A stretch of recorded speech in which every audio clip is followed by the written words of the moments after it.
습니다. 사도행전 12장 1절로 19절까지 보겠습니다. 사도행전 12장 1절로 19절까지 말씀을 보도록 하시겠습니다.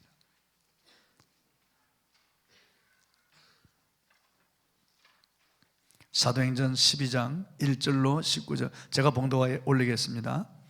그때 헤롯 왕이 손을 들어 교회 중에서 몇 사람을 해하려 하여 요한의 형제 야고보를 칼로 죽이니 유대인들이 이 일을 기뻐하는 것을 보고 베드로도 잡으려 할세 때는 무교절 기간이라 잡음에 옥에 가두어 군인 내식인 네페에게 맡겨 지키고 6월절 후에 백성 앞에 끌어내고자 하더라. 이에 베드로는 옥에 갇혔고 교회는 그를 위하여 간절히 하나님께 기도하더라.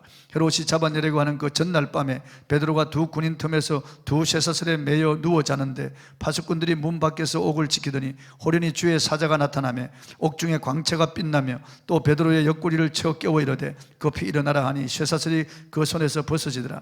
천사가 이르되 띠를 띠고 신을 신으라 하거늘 베드로가 그대로 하니 천사가 또 이르되 겉옷을 입고 따라오라 한데 베드로가 나와서 따라갈새 천사가 하는 것이 생시인 줄 알지 못하고 환상을 보는가 하니라.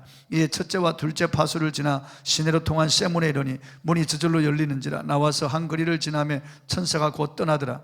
이에 베드로가 정신에 들어 이르되 내가 이제야 참으로 주께서 그의 천사를 보내어 나를 헤롯의 손과 유대 백성의 모든 기대에서 벗어나게 하신 줄 알겠노라 하여 깨닫고 마가라 하는 요한의 어머니 마리아의 집에 가니 여러 사람이 거기에 모여 기도하고 있더라.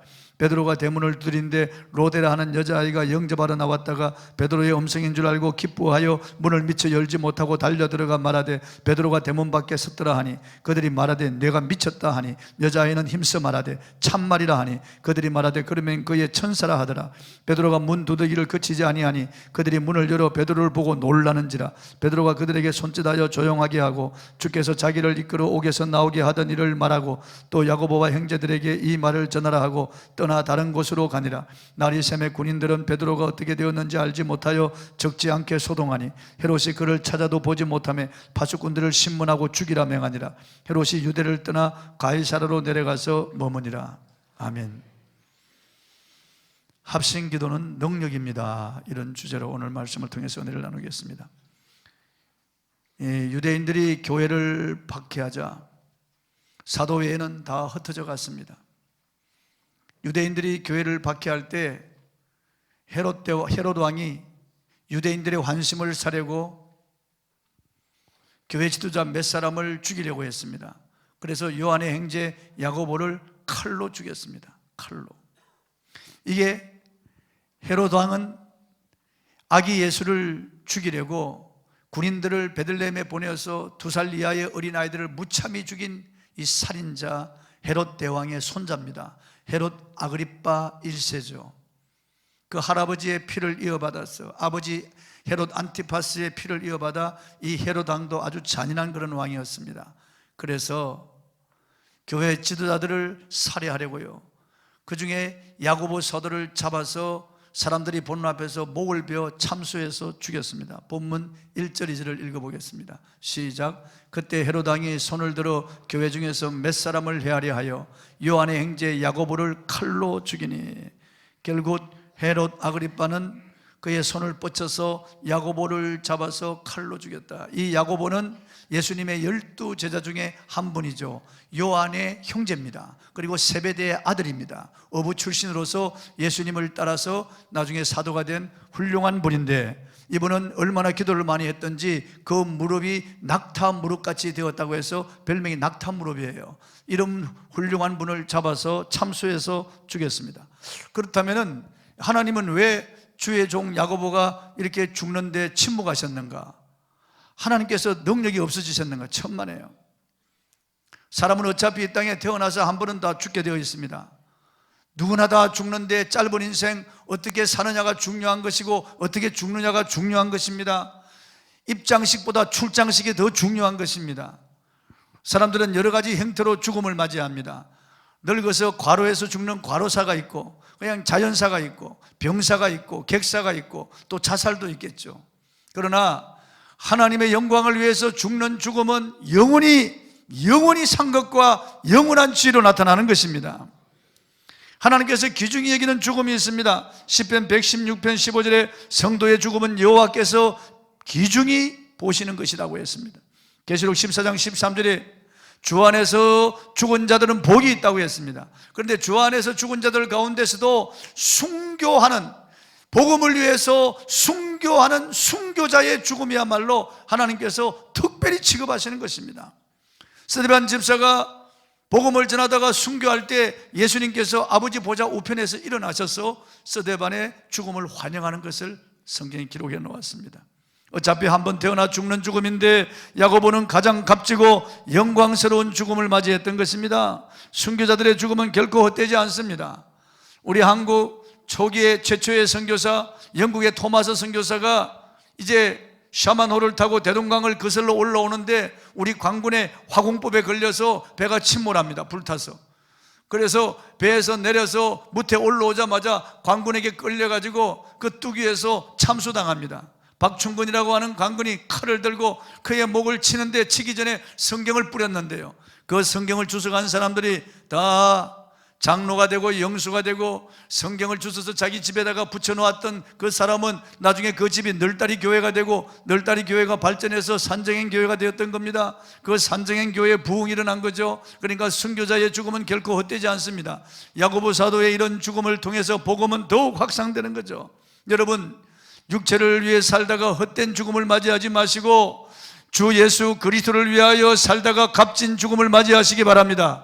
저는 매일 기도할 때마다 잘 죽게 해달라고 기도합니다. 어차피 이 세상 한 번 죽을 것인데 참으로 주를 위해 살다가 힘이 지나여 죽어야죠. 비겁하게 죽든지 이 땅에서 육체를 위하여 살다가 그럭저럭 살다가 병사에서 죽든지 그런 죽음보다 하나님의 영광을 위해서 죽는 죽음이 얼마나 값진지 알 수 없습니다. 헤롯은 야고보를 칼로 죽일 때 유대인들이 기뻐하는 것을 보고 유대인의 환심을 더 사기 위해서 이번에는 베드로 사도를 체포했습니다. 그리고 그를 옥에 가두었어요. 본문 3절 4절을 읽어보겠습니다. 시작. 유대인들이 이 일을 기뻐하는 것을 보고 베드로도 잡으려 할세 때는 무교절 기간이라 잡음에 옥에 가두어 군인 내식인 네페에게 맡겨 지키고 6월절 후에 백성 앞에 끌어내고자 하더라 그랬습니다. 베드로를 잡아서 감옥에 가뒀는데 무교절, 즉 6월절이라고 하는 무교절 기간이라서 이 유대인의 명절 기간에는 사용을 시키지 않습니다. 유대인들이 그걸 원하지 않아요. 그러니까 무교절이 끝난 다음에 베드로를 옥에서 끌어내어서 공개 처형을 하려고 그렇게 생각을 했습니다. 참으로 잔인한 사람이 아닐 수 없습니다. 이 사람은 사람을 기쁘게 하려고 베드로 사도를 체포하여 죽이려고 했습니다. 이미 야고보 사도를 죽였어요. 사람을 기쁘게 하려면 마귀의 마수에 걸려듭니다. 그러나 하나님을 기쁘게 하면 하나님의 영광이 나타납니다. 이에 교회는 베드로를 위하여 간절히 하나님께 기도했습니다. 교회가 베드로를 옥에서 구출할 방법이 없죠. 무슨 특공대를 보내서 옥에서 구출하겠습니까? 군인 조직에서 맞서 싸우겠습니까? 그럴 힘이 없고 또 그래서도 안 되는 거죠. 그래서 교회는 하나님께 간절히 기도했습니다. 본문 5절을 한번 읽어보겠습니다. 시작. 이에 베드로는 옥에 갇혔고 교회는 그를 위하여 간절히 하나님께 기도하더라. 하나님의 도우심을 구하며 간절히 하나님께 기도했습니다. 인간의 눈으로 보면 절망적입니다. 6월절 절기가 지나면 베드로 사도는 사형을 당합니다. 이미 야고보도 죽었는데 베드로 사도마저 죽는다면 교회는 힘을 잃어버리고 말 것입니다. 와해될 것입니다. 그래서 교회는 베드로를 위하여 간절히 기도했습니다. 본문 6절을 한번 읽어보겠습니다. 시작. 헤롯이 잡아내려고 하는 그 전날 밤에 베드로가 두 군인 틈에서 두 쇠사슬에 매여 누워 자는데 파수꾼들이 문 밖에서 옥을 지키더니 이제 내일이면 베드로는 사형을 당합니다. 그런데 베드로는 두 군인 틈에서 깊이 잠들었습니다. 아니 내일 죽는데 어떻게 이렇게 깊은 잠이 들 수가 있겠습니까? 베드로 사도는 이미 하나님의 나라를 소유했기 때문에 그 마음에 평안이 임했습니다. 이 땅의 죽음으로 끝나는 것이 아니고 짧은 인생 죽음을 통과하면 영원한 하나님의 나라에 들어가서 그를 섬기던 주 예수님을 만나고 이제 성도들을 만날 것을 생각할 때 베드로는 마음이 평안한 것입니다. 죽음이 조금도 두렵지 않습니다. 순교의 죽음이 끝나고 나면 하나님의 영광과 칭찬이 있을 것을 생각할 때 베드로는 하나님께 다 맡기고 평안히 잠들 수가 있었던 것입니다. 베드로 사도는 특별 사형수이기 때문에 군인 4명씩 4패에 맡겨 지켰습니다. 즉 4명이 4개조로 교도하면서 베드로를 지켰다 그 말이죠. 그리고 안에는 철장으로 문을 굳게 잠그고 또 베드로 사도를 두 쇠사슬에 묶어서 꼼짝 달싹하지 못하게 해놓고 양쪽에서 군인들이 또 지키고 있었습니다. 감옥 안에서 베드로 곁에서 두 군인이 지키고 밖에서는 4명이 지키고 있는 겁니다. 그러니까 도저히 빠져나갈 수가 없습니다. 쇼생크 탈출이라고 하는 영화를 보면은 악명 높은 감옥에 갇힌 주인공이 교도소 소장의 회계장부를 정리하여 주면서 그의 은행 구자를 알아낸 후에 감옥의 벽을 뚫고 흙을 파낸 후에 하수구를 통해서 절묘하게 탈출에 성공하는 것을 보았습니다. 또 우리 한국의 신창원이라고 하는 제수도 탈출에 성공해서 온 나라가 불안에 떨었던 적이 있습니다. 하지만 그들은 몸이 자유로운 상태에서 탈출했지만은 베드로는 양 쇠사슬에 묶여있는 상태고 두 군인이 그의 곁에서 잠자지 않고 지키고 있기 때문에 탈출은 도저히 불가능합니다. 야고보 사도도 죽임을 당했고 베드로도 이제 내일 날이 밝으면 죽임을 당하게 되었습니다.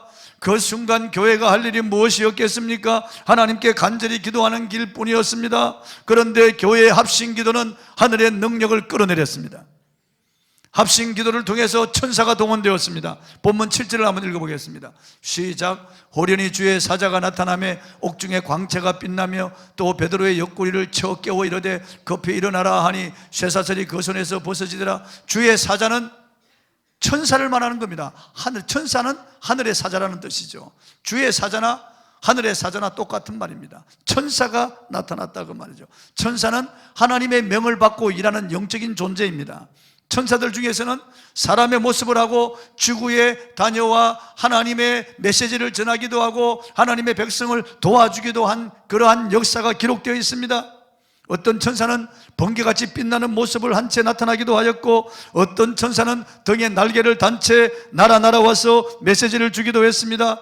어떤 천사는 눈부시도록 흰 옷을 입고 나타나기도 했습니다. 누가복음에 보면은 사가랴라고 하는 제사장이 전례를 따라서 성전에 들어가서 향을 피우는데 천사가 향단 우편에 나타났습니다. 아주 눈부신 천사가 나타나서 사가랴에게 너 아내 엘리사벳이 수태할 것이다, 즉 임신할 것이다 일러주었습니다. 아니 우리가 나이 많아서 이미 경수가 끊어지고 저도 늙었는데 어떻게 그런 일이 있을 수가 있습니까? 이 부정적인 말을 할 때 천사가 너 아들이 태어날 때까지 너는 말을 하지 못할 것이다 입을 봉해버렸어요. 그리고 아이가 태어나면 이름을 요한이라고 하고 사라졌습니다. 과연 천사가 일러준 대로 엘리사벳이 수태하게 되었습니다. 그리고 아들을 낳을 때 사가랴 입이 열려서 말을 하게 되어 천사가 일러준 그대로 되었어요. 6개월 후에 나사렛 구렁지대의 한 촌에 처녀 마리아라고 하는 처녀에게 천사가 나타났습니다. 평안하뇨. 마리아가 두려웠어요. 지극히 높으신 자의 능력이 너를 덮을 것이고 성령으로 너가 임신하게 될 것이고 너가 아들을 낳을 것인데 그 아들은 지극히 높으신 하나님의 아들이라 일컬음을 받을 것이라 그러자 마리아가 놀랍니다. 저는 아직 사내를 알지 못하는 처녀인데 어떻게 그런 일이 있을 수가 있습니까? 대저 여호와의 모든 말씀은 능치 못하심이 없느니라. 그러면서 천사가 사라집니다. 그래 마리아는 주의 계집종이오니 주의 뜻대로 이루어지이다 합니다. 과연 임신했어요. 그리고 얼마 후에 마리아가 임신한 것을 눈치챈 이 요셉이 가만히 끊고자 했을 때, 가만히 끊고 파혼하려고 했을 때 천사가 나타납니다. 그리고 요셉아 내 아내 마리아 데려기를 무서워 말라.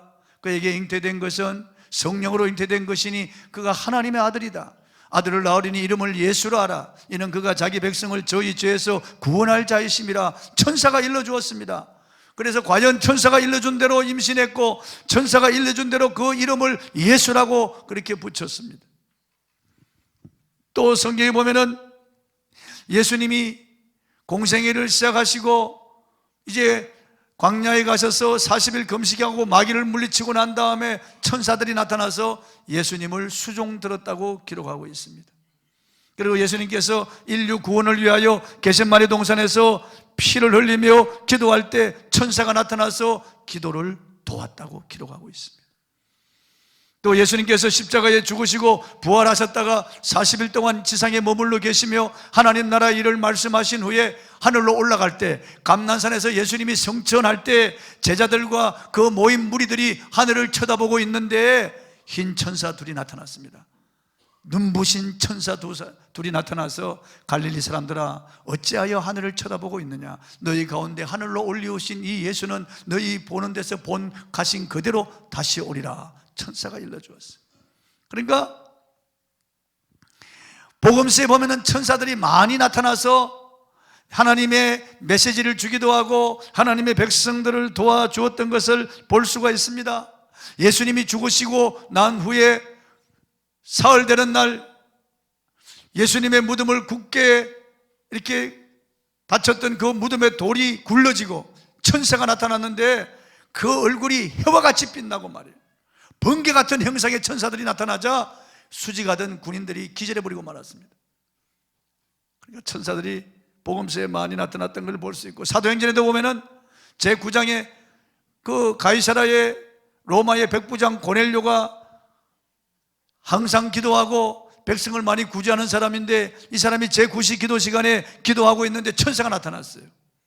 그래서 고넬료야, 너 사람을 요빠 피장 시몬의 집에 보내서 거기 우거하는 베드로라는 사람을 청하여 그의 말을 들으라.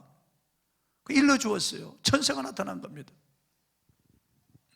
구약에도 천사들이 나타나서 하나님의 백성들을 도와준 신뢰가 많이 기록되어 있습니다. 아브라함에게도 천사가 나타나서 소돔과 고모라 멸망을 알려주었습니다. 롯과 그의 가족들에게도 천사가 나타나서 그의 손을 잡고 소돔성 밖으로 이끌어내어 살려주었어요.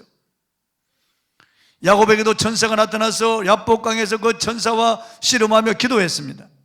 여호수아에게도 미가엘 천사장이 나타나서 그에게 메시지를 주었습니다. 삼손의 부모에게도 천사가 나타나서 아들을 낳을 것이라고 마노아에게 일러주었습니다. 과연 아들을 낳았습니다. 그리고 천사가 일러준 대로 그의 머리에 삭도를 대지 않고 독주를 마시지 않고 나시린으로 키우게 했습니다. 다윗에게도 천사가 나타났습니다. 다니엘에게도 천사가 나타났는데 가브리엘이라고 하는 천사장이 날아와서 다니엘에게 장차 될 일을 알려주었습니다. 다니엘이 사자굴에 떨어졌을 때도 천사가 나타나서 사자들의 입을 봉하고 다니엘을 지켜주었습니다. 에스겔서에도 보면 천사가 나타나서 에스겔에게 일러주었어요. 천사가 나타났어요. 분명한 것은 천사들은 초자연적인 능력과 초인간적인 능력을 가졌다는 것입니다.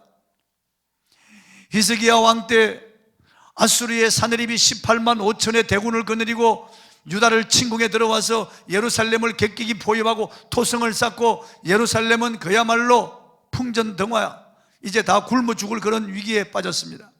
더군다나 사내립이 그의 사신, 그의 부하 랍사기를 시켜서 편지를 보냈는데 유다 방언으로 편지를 읽는데 하나님을 조롱하고 히스기야를 업신여기는 그런 편지였습니다. 항복하라는 거예요. 항복하면 살려주고 항복하지 않으면 똥오줌을 먹인다는 거죠. 그러면서 우리가 정복한 이방 모든 나라의 신들이 그들을 구했느냐? 너희가 섬기는 여호와도 너희를 우리 손에서 구할 수 있겠느냐? 하나님을 조롱하는 그 편지를 가지고 히스기야가 성전에 올라가서 펴놓고, 전능하신 여호와 살아계신 하나님, 눈을 들어 보시옵소서, 귀를 들어 들으시옵소서. 여기 사내립이 보낸 편지가 있습니다. 사내립이 사시는 하나님을 해방한 여기 글이 있습니다. 하나님 보시옵소서, 저들과 우리 사이에 도울 자는 오직 하나님밖에 없나이다. 하나님께 기도했는데 그날 밤에 천사 하나를 하나님이 보내서 그 아수르의 18만 5천 군인들을 다 송장으로 만들어버렸어요. 다 죽인 겁니다. 천사의 능력이 얼마나 큰지 알 수 없어요, 여러분. 그런데 교회가 합심하여 간구할 때 천사가 베드로가 갇힌 감옥 안에 나타났습니다. 감옥 문은 굳게 닫혀 있습니다. 잠겨 있는데 감옥 안에 호련히 천사가 나타났습니다. 부활하신 우리 예수님도 다락방에 문이 굳게 잠겨 있는데 호련히 가운데 나타나셨어요. 천사도 영적 존재이기 때문에 그런데 제한을 받지 않습니다. 문이 닫혀 있든지 벽이든지 통과하는 거예요. 예수님도 마찬가지예요. 저와 여러분도 앞으로 입을 몸은 참 신령한 몸입니다. 우리가 생각하고 마음만 먹으면 어디든지 갈 수 있는 그런 몸이에요. 저를 보세요. 이런 신령한 몸을 저와 여러분이 입을 것입니다. 할렐루야. 천사보다 더 존귀하게 된다고요. 기가 막힌 그런 몸을 입고 저와 여러분이 우주를 여행하게 될 것입니다. 마음만 먹으면 어디든지 가는 거예요. 다. 이 별에서 저 별로 천국의 그 아름다운 것들을 우리가 누릴 수 있는 그런 몸을 입게 될 것입니다. 마음이 뛰지 않습니까? 빨리 그 몸을 입고 싶지 않나요? 저는 그 부활의 몸을 생각하면 가슴이 막 뛰는 거예요. 야, 정말 우리가 죽어도 죽는 게 아니고 죽음은 부활의 몸을 입는 과정입니다. 할렐루야. 그래 죽음이 기다려지는 거죠. 천사가 나타났습니다. 호련히 나타났습니다. 하나님의 부리시는 천사가 베드로 감옥에 갇힌 베드로를 구하기 위해서 나타났습니다. 그런데 베드로를 묶었던 양 쇠사슬이 저절로 풀립니다. 저절로 벗어졌어요. 여러분, 우리도 합심 기도하면 우리를 얽매이던 것들이 벗어집니다. 얽매였던 구습에서 벗어납니다. 죄의 사슬이 다 벗어지는 것입니다. 모든 부정적인 사고의 사슬에서 우리가 벗어나는 거죠. 정욕의 사슬에서 벗어나게 됩니다. 중독의 사슬에서 다 벗어나게 되는 거예요. 그렇게 되기를 주의 이름으로 축원합니다. 본문 9절 10절을 한번 읽어보겠습니다. 시작. 베드로가 나와서 따라갈새 천사가 하는 것이 생시인 줄 알지 못하고 환상을 보는가 하니라. 이에 첫째와 둘째 파수를 지나 시내로 통한 쇠문에 이르니 문이 저절로 열리는지라. 나와서 한 거리를 지나매 천사가 곧 떠나더라. 베드로는 환상인 줄 알았습니다. 왜냐하면 환상은 우리가 보는 영상처럼 보다 더 뚜렷이 보이거든요. 그러니까 환상인 줄 알았습니다. 처음에는요. 그런데 첫째와 둘째 파수를 지나서 시내로 통한 쇠문에, 즉 육중한 성문에 이르니까 성문이 저절로 열리는 거예요. 그리고 첫째와 둘째 파수를 서던 군인들이 있는데 다 마네킹처럼 굳어져 버리고 말았어요. 감옥 안에 있던 두 군인도 마네킹처럼 굳어져서 의식이 없어져 버렸어요. 그러니까 베드로가 나가는 걸 모르는 거죠. 그리고 첫째와 둘째 파수를 지나는데 군인들이 다 뻣뻣이 서서 그냥 마네킹처럼 굳어져서 의식이 없어요. 몰라요. 그 사이를 지나서 성문이 있는데 육중한 쇠문이 저절로 열리는 거예요. 그리고 성문을 지나서 거리로 나서자 이게 환상이 아니구나, 그걸 알았습니다. 아마 찬바람이 싹 스며드니까 베드로가 이거 환상이 아니구나 알았습니다. 생시라고 하는 것을 알았다고 말이에요. 여러분, 아무리 굳게 닫힌 문이라고 할지라도 하나님이 열어주시면 다 열리게 될 줄 믿으시기 바랍니다. 계시록 3장 7절에 예수님은 자신을 거룩하고 진실하사 다윗의 열쇠를 가지시니 곧 열면 닫을 사람이 없고 닫으면 열 사람이 없는 그이가 이르시되 그랬어요. 예수님이 전능하신 분이라고. 사망과 엄부의 열쇠를 가졌죠. 천국과 지옥의 열쇠를 가졌죠. 하늘과 땅의 모든 권세를 가진 열쇠를 가져서 주님이 열어주시면 다 열립니다. 할렐루야. 다 열려요. 진학의 문도 열리고 취업의 문도 열리고 자녀 결혼의 문도 열리고 퇴의 문도 열리고 사업 확장의 문도 열리고 재정 증가의 문도 열리고 빚 변제의 문들이 열리고 기도의 문도 열리고 전도의 문도 열리고 형통의 문이 열려지기를 바랍니다. 주님이 열어주시면 다 열립니다. 여러분, 성도의 합심 기도는 만능 열쇠예요. 예수님이 마태복음 18장 18절 이후에 말씀하셨습니다. 너희가 무엇이든지 땅에서 매면 하늘에서 매이고 땅에서 풀면 하늘에서 풀리리라고 말씀하셨어요. 그리고 19절에는 너희 중에 두 사람이 땅에서 합심하여 무엇이든지 구하면 하늘에 계신 내 아버지께서 저희를 위하여 이루게 하시리라. 그리고 20절에는 두세 사람이 내 이름으로 모인 곳에 나도 그들 중에 있느니라. 두세 사람이 합심하여 기도할 때 열려지게 된다는 거예요. 그러니까 여러분, 우리 가정에서 자녀들과 손잡고 합심 기도하는 것이 얼마나 큰 축복인지 알 수 없습니다. 순모임에서 순에서 모여서 합심하여 기도하는 것이 얼마나 큰 능력인지 알 수 없어요. 순 예배를 그냥 때우듯이 드리고 그냥 몇 자 모여가지고 잠깐 기도하고 헌금 돈 몇 푼 내고 그냥 때우는, 여러분 이렇게 성의 없는 이렇게 순 예배를 이렇게 그냥 형식적으로 마지못해 드리고 모여가지고 그냥 서로 간에 인간적인 냄새나는 이런 순 예배를 드려서는 아니 될 것입니다. 오늘 본문에 보세요. 이렇게 몇 사람이 모였지만은 합심하여 기도할 때 천사가 동원되고 쇠사슬이 다 풀어지고 옥문이 저절로 열리잖아요. 그리고 베드로가 구출되고 교회는 오히려 힘을 얻습니다. 이 일을 통해서. 이런 놀라운 역사가 순 예배를 통하여 일어나기를 바랍니다. 기도 부탁을 하세요. 순회에서 기도 부탁을 하세요. 무엇이든지 기도 부탁을 하세요. 적은 것이든 큰 것이든 여러분의 문제를 놓고 하나님 앞에 기도하세요. 정욕으로 쓰려고 잘못 구하지 않는 한, 의심하며 구하지 않는 한 하나님 앞에 우리가 정당한 것을 놓고 기도하면 반드시 하나님께서 응답하십니다. 베드로 사도가 마가 요한의 집에 독작해 보니까 여러 사람이 기도하고 있었습니다. 합심 기도의 응답으로 자기가 옥에서 구출되었던 것을 알았습니다. 오래전 국민일보 신문에 난 기사를 보니까 미국의 콜롬비아 의과대학 산부인과 과장인 로저리오 A. 로보 박사가 한국 차병원에서 치료받고 있는 199명의 불임 여성들을 위해서 미국과 카나다, 호주에 있는 기독교인들을 상대로 불임 여성의 사진을 보내주어서 기도하여 달라고 부탁했습니다. 그 결과 기도를 받은 여성들이 기도받지 않은 여성보다 임신 성공률이 2배 이상 차이가 났다고 보도했습니다. 또 뉴욕타임즈가 보도한 바에 의하면 간이 나쁜 사람들을 위하여 기도 실험을 했습니다. 그런데 합신 기도를 부탁받은 사람들은 그렇지 않은 사람들보다 간 치료에 탁월한 효과가 있었다고 보도했습니다. 합신 기도가 얼마나 놀라운 능력을 나타내고 있는지 알 수 없습니다. 바울은 중보 기도와 합신 기도의 위력을 너무나 잘 아는 분이었기에 그가 세운 교회에 편지하면서 자신을 위해서 기도해 주기를 간청했던 겁니다. 로마 교회 성도들에게 편지하면서 로마서 15장 30절에 너희 기도에 나와 힘을 같이 하여 나를 위하여 하나님께 빌어달라고 했고, 고린도 교회 성도들에게 편지하면서 고린도후서 1장 11절에 너희도 우리를 위하여 간구함으로 도우라. 이는 우리가 많은 사람의 기도로 얻은 은사를 인하여 많은 사람도 우리를 위하여 감사하게 하려 함이라고 했고, 에베소 교회 성도들에게 편지하면서 에베소서 6장 19절에 또 나를 위하여 구할 것은 내게 말씀을 주사 나로 입을 열어 복음의 비밀을 담대히 알리게 하옵소서 할 것이니라고 했고, 골로새 교회 성도들에게 편지할 때 골로새서 4장 3절에 또한 우리를 위하여 기도하되 하나님이 전도할 문을 우리에게 열어주사 그리스도의 비밀을 말하게 하시기를 구하라고 했고, 데살로니가 교회 성도들에게 편지할 때 데살로니가 후서 3장 1절에 형제들아 너희는 우리를 위하여 기도하기를 주의 말씀이 퍼져나가 영광스럽게 되고 악한 자의 손에서 건져 주시도록 기도하라고 했습니다. 바울같이 능력 있는 종이 어디 있나 여러분요? 수많은 병든 자들을 고치고 죽은 자를 살리는 엄청난 능력을 하나님이 그에게 주셨습니다. 너무나 그에게 주신 능력이 크기 때문에 자고하지 못하도록 사단의 가시를 줄 정도로 이렇게 바울은 위대한 능력의 사람인데, 부정모해를 타고난 인간 중에서 가장 위대한 인간이 바울인데, 이런 바울이 성도들에게 편지하면서 각 교회에 편지할 때마다 자기를 위하여 기도해 달라고 이렇게 부탁하는데, 저와 여러분은 얼마나 더 기도 부탁을 해야 되겠어요? 우리는 순모임에, 그리고 우리 교회에 얼마나 더 많은 기도 부탁을 해야 되겠어요? 저한테도 메일을 보내든지 아니면 카톡으로 기도 부탁을 하세요. 여러분 순장들에게 기도 부탁을 하고, 여러분 담당 교구장, 담당 교구 목사님들에게 기도 부탁을 하세요.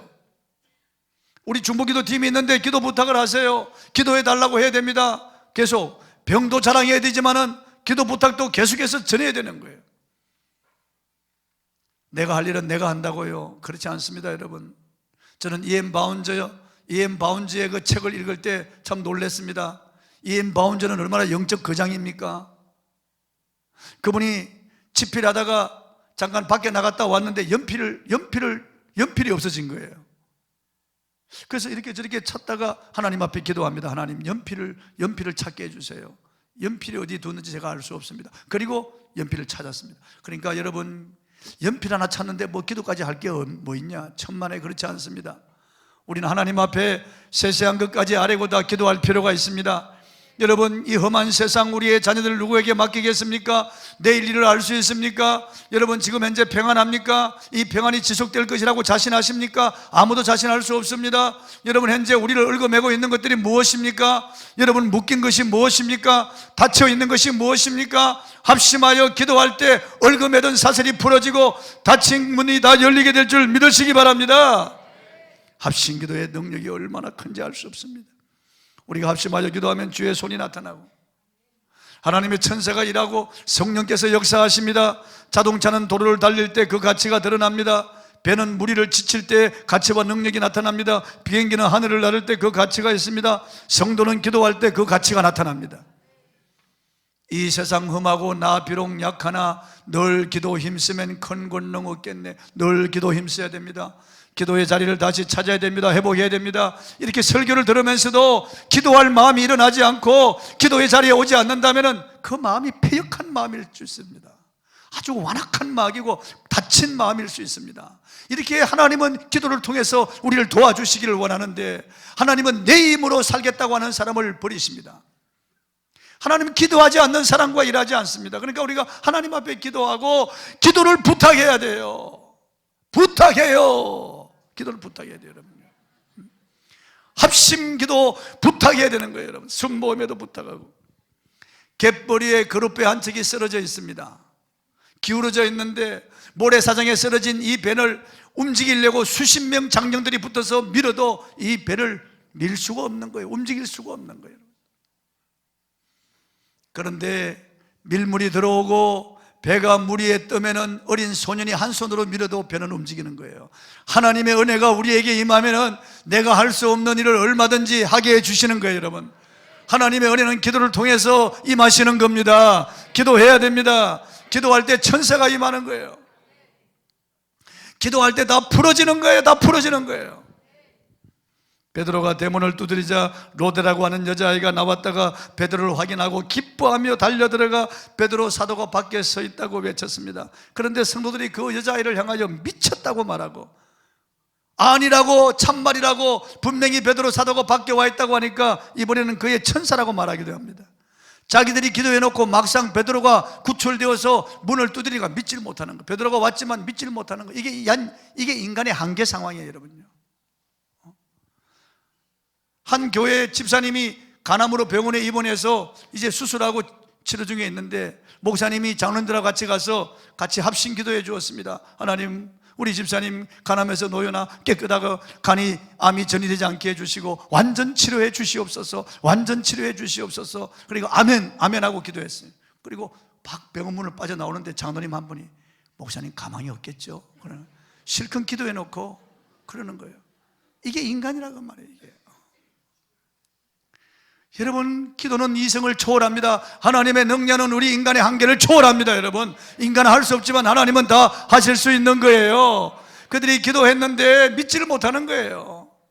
그래, 이렇게 부족한 인간의 기도라도 하나님은 합심 기도를 통해서 역사하십니다. 베드로 사도가 계속 문을 두드렸고 성도들이 나와서 문을 열어보니 정말 베드로 사도가 있어서 그들은 놀랐다고 했습니다. 베드로 사도는 그들을 조용히 시킨 다음에 야고보에게 알리라고 말합니다. 그리고 다른 데로 갑니다. 이 야고보는 목베어 죽임을 당한 야고보가 아니에요. 예수님의 젖동생 야고보고 야고보스를 기록한 야고보를 말하는 거예요. 이미 이분은 부활하신 예수님을 만나고 예수님을 나의 하나님이라고 영접했어요. 그리고 이미 예루살렘 교회 수장이 되어 있었습니다. 다음날 군인들은 베드로가 어떻게 되었는지 알지 못하여 놀라고 소동한 다음 보고하니까 헤롯이 군인들을 신문한 다음 죽이라고 했습니다. 헤롯은 자기의 잘못을 깨닫지 못하고 애매한 군인들에게 책임을 물어서 잔인하게 죽입니다. 성도 여러분, 우리가 살아가는 세상은 험한 세상입니다. 살아가면서 여러 가지 위기를 만날 수 있습니다. 세상 사람들은 위기 앞에 좌절하고 절망하지만 우리는 위기 앞에서도 평안을 노래할 수 있습니다. 왜냐하면 하나님이 우리와 함께 하시기 때문입니다. 하나님 앞에 기도할 수 있기 때문에 그렇습니다. 우리가 공동체 안에 있다는 것이 얼마나 큰 축복인지 알 수 없어요. 공동체 밖에 있는 사람들은 도와줄 사람이 없고 도와줄 하나님이 없잖아요. 우리는 여러 가지 어려운 일을 만나도 교회 기도를 부탁하고 순회 기도를 부탁해서 기도해 줄 동지들이 있습니다. 합심 기도가 얼마나 놀라운 능력을 나타내는지 알 수 없습니다. 어릴 때 학대받고 상처받아서 성인이 되었지만은 여전히 성인 아이가 되어서 학대의 감옥 안에 웅크리고 있는 사람들이 있습니다. 우리가 합심하여 기도하면은 그 감옥에서 나올 수 있습니다. 예수를 믿지만은 구습이라고 하는 감옥에 갇혀서 여전히 옛 생활에서 빠져나오지 못하고 있는 사람들이 있습니다. 기도하면은 나올 수 있습니다, 여러분. 여러분, 가족 가운데 여전히 감옥 안에 갇혀 있고 사슬에 묶여 있는 사람이 있습니다. 여러 가지 중독의 사슬이 있잖아요. 알코올 중독, 그리고 담배나 마약 중독, 그리고 게임 중독, 그리고 이 포르노 중독, 여러 가지 정욕적인, 그리고 욕심, 그리고 이러한 모든 죄악의 사슬에 묶여 있는 사람들, 우리가 기도하면은 하나님이 풀어주십니다. 저절로 벗겨지는 거예요. 육중한 문이 저절로 열리듯이 그렇게 인간이 힘쓰고 두드리고 달라붙어서 열려고 해도 열려지지 않던 우리의 문들이 열려지게 됩니다. 기도의 자리를 찾으십시오. 다시 우리가 강한 결심하고 기도의 시간, 기도의 자리로 나와야 되겠습니다. 다시 합심기도, 우리의 손에서 합심기도 불이 일어나야 되겠습니다. 합심기도, 부르짖는 이런 기도가 다시 일어나야 되겠습니다. 역사하실 줄로 믿으시기 바랍니다.